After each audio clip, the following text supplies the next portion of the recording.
안녕하세요. 백준명 선생님입니다. 자, 선생님은 올해 여러분과 1년간 체육 수업을 함께 하게 되었습니다. 코로나19 사태로 인해서 여러분들이 학교에 나오지 못하고 온라인 수업을 진행하고 있는데요. 여러분들이 지금까지는 국어, 수학, 사회, 과학, 영어 같은 과목들 위주로 온라인 수업이 진행되었다면은 지금부터는 체육이라든지 음악이라든지 이런 과목들도 함께 온라인 수업으로 진행될 예정입니다. 여러분들 체육 시간 무척 좋아하는데요. 이렇게라도 선생님이 만나볼 수 있어서 참 반갑습니다. 첫 시간에는 선생님이 체육의 이론에 대해서 수업을 먼저 진행을 할 거예요. 그리고 선생님이 최대한 그 이후에는 여러분들이 몸을 사용하고 익힐 수 있는 그런 활동들을 한번 준비해 보도록 하겠습니다. 네, 이번 수업은 5학년 학생 그리고 6학년 학생들이 모두 함께 할 수 있는 수업입니다. 자, 체력. 선생님이 첫 시간에는 체력이라는 거에 관련해서 이야기를 해볼 생각이에요. 체력이란 무엇이냐. 여러분 혹시 이런 말 들어봤죠?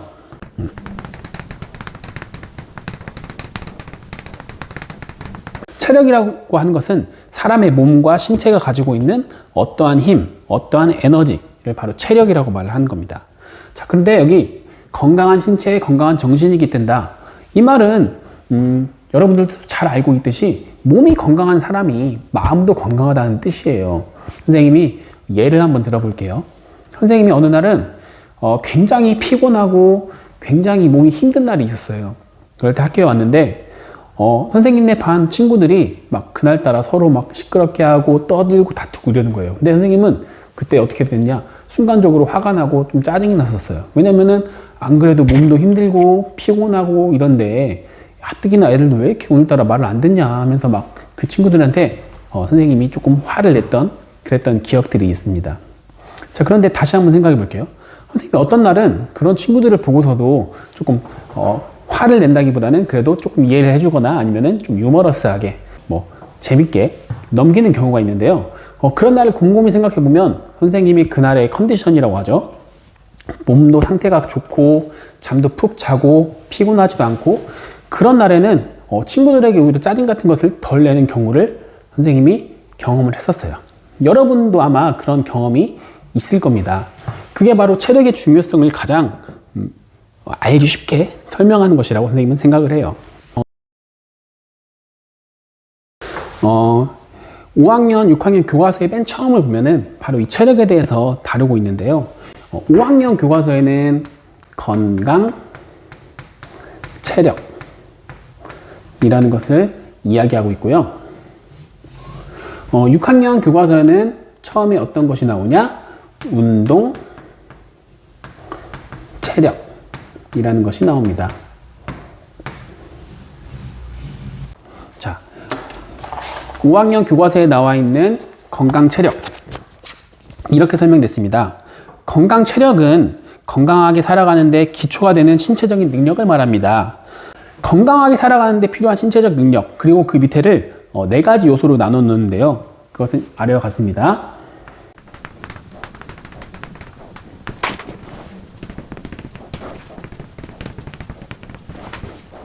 교과서에 나와 있는 건강 체력에는 근력, 근지구력, 유연성, 심폐지구력 4가지로 구성이 되어 있습니다.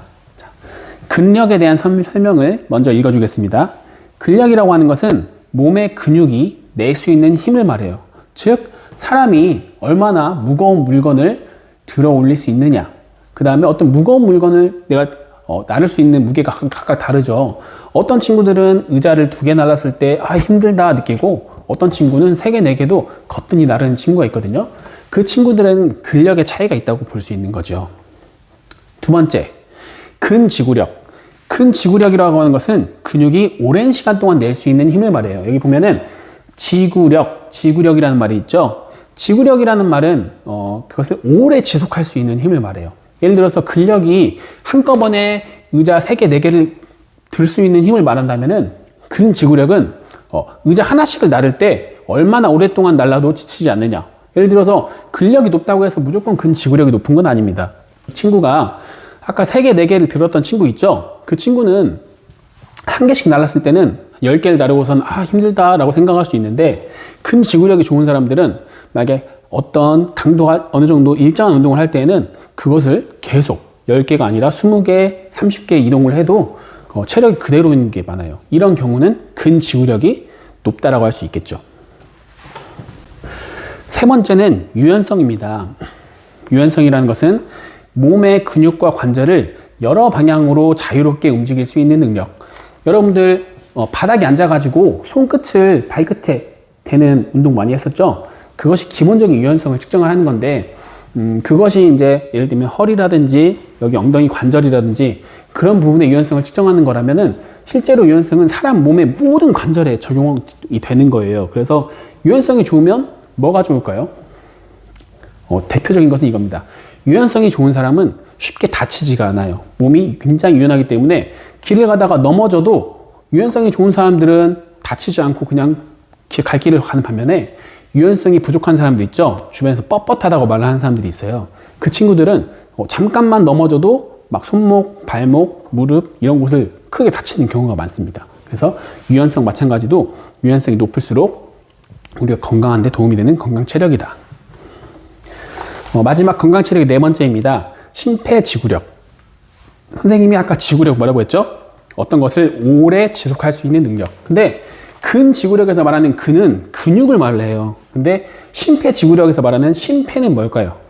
사람의 심장과 폐입니다. 폐. 숨 쉬는 곳, 폐. 그렇죠? 심폐지구력이라는 것은 무엇이냐면은, 어떤 근육이 낼 수 있는 힘이 아니라 사람 몸의 에너지를 말을 해요. 우리가 사람이 숨을 쉬어요. 숨을 쉬면 그 숨이 온몸 곳곳 산소가 온몸에 퍼지면서 사람들이 그 힘으로 에너지를 낼 수가 있어요. 그리고 밥을 먹은 그런 것들이 온몸에 전달되면서요.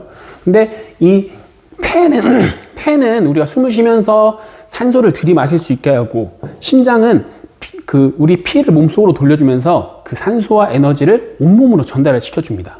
즉, 심장과 폐의 기능이 좋은 사람은 계속해서 에너지를 보충할 수가 있는 거예요.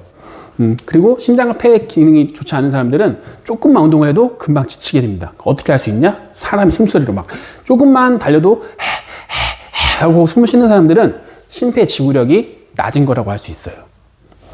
근지구력과 심폐지구력 선생님이 살짝 비교를 해주면, 여러분 마라톤이라는 경기를 알고 있죠? 42.19km를 뛰는 굉장히 힘든 운동이에요. 근데 거기에서는 근지구력과 심폐지구력이 모두 필요할 겁니다. 여러분이 운동장 오래 달리기를 해본 사람들은 알 거예요.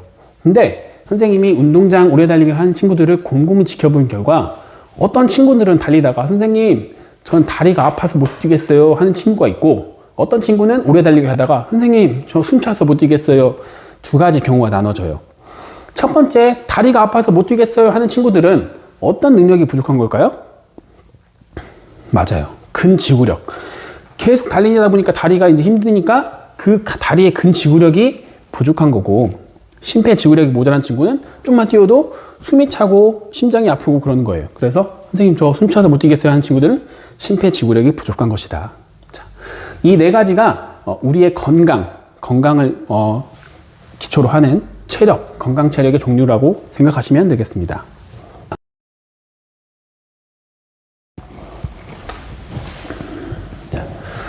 6학년 교과서의 처음에는 운동체력이라는 내용이 나오고 제시되어 있습니다.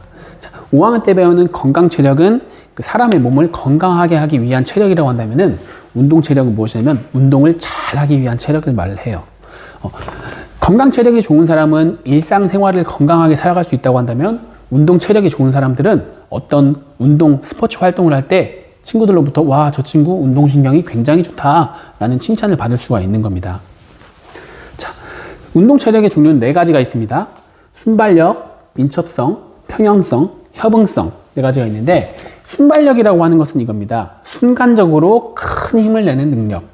그래서 순간적으로 힘을 내는 것, 예를 들면 어떤 갑자기 점프를 해서 높게 한다든지, 아니면은 50m 달리기, 100m 달리기처럼 짧은 거리를 굉장히 빠르게 뛰어야 될 때 걸음 내디딜 때 순간적으로 힘을 내야 되겠죠. 그게 바로 순발력에 해당이 됩니다. 두 번째, 민첩성. 민첩성은 몸의 위치나 방향을 재빠르게 바꾸는 능력을 말을 해요. 예를 들어서 축구 선수 중에 유명한 메시라는 선수가 있습니다. 그렇죠? 그 선수가 정말 잘하는 것이 무엇이냐면은 막 앞으로 달려가다가 방향 전환을 빨리 해야 돼요. 빨리 하면은 그 앞에 있는 사람들은 그 메시의 방향 전환 속도를 따라오지 못하는 거거든요.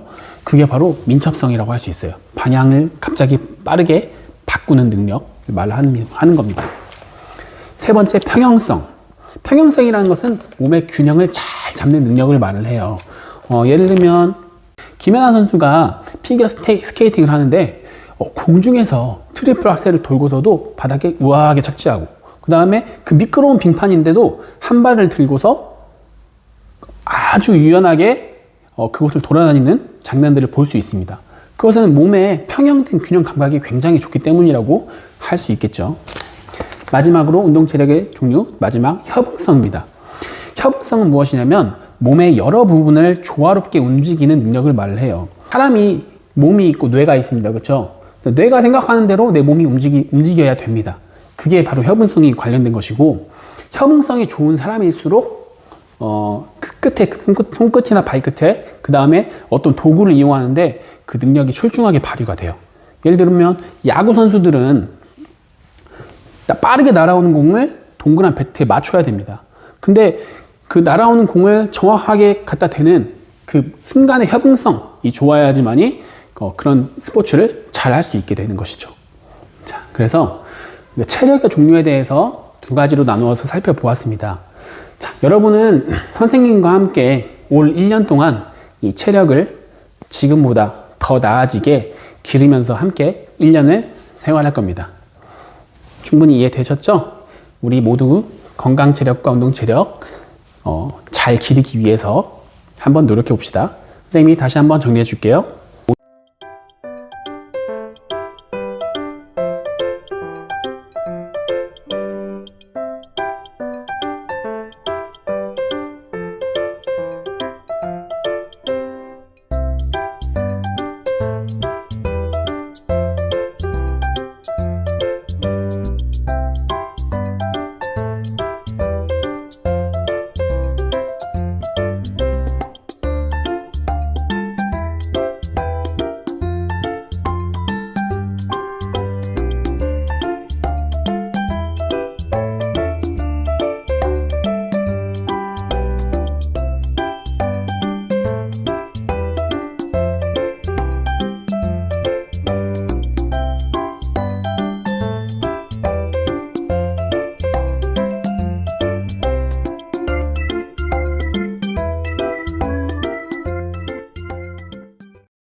네, 오늘 첫 시간에는 선생님이랑 체력에 대해서 간단한 이론 수업을 해봤어요. 네, 여러분들이 아마 이론 수업 조금은 재미없고 지루하셨죠? 그래서 선생님이 다음 시간부터는 코로나19 온라인 체육 수업을 여러분이 직접 실시할 건데, 선생님 곰곰이 생각해 봤어요. 지금 코로나19 사태에서 우리가 할 수 있는 스포츠가 무엇인지 여러 가지 조건이 있어야 될 것 같아요. 우선 첫 번째, 혼자 하는 스포츠.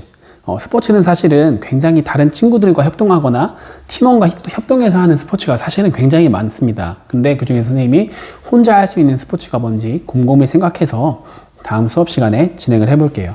자, 두 번째, 실내에서 할 수 있는 스포츠. 요즘 같은 때에는 바깥을 돌아다니는 것은 좀 권장되지 않고 있습니다. 그렇기 때문에 집에서 실내에서 할 수 있는 스포츠를 한번 찾아볼게요. 세 번째, 도구가 필요 없는 스포츠. 만약에 모든 조건을 만족하는데 어떤 도구가 반드시 필요한 종목이다라고 한다면은 선생님이 여러분들 전체에게 수업을 하는데 조금은 무리가 있을 것 같아요. 그래서 도구가 필요 없거나 아니면은 누구나 구할 수 있거나 그런 스포츠 종목을 찾아보겠습니다. 네 번째, 재미있는 스포츠. 1, 2, 3번을 모두 갖췄다고 하더라도 여러분에게 조금 재미가 없다면은 여러분들이 좀 힘들어 할 것 같아요. 그래서 선생님이 이왕이면 세 가지 모든 조건에다가 재미까지 있는 종목으로 다음 시간에 찾아뵙도록 하겠습니다. 그럼 여러분 오늘 고생하셨고요. 다음 체육 시간에 함께 봐요. 안녕.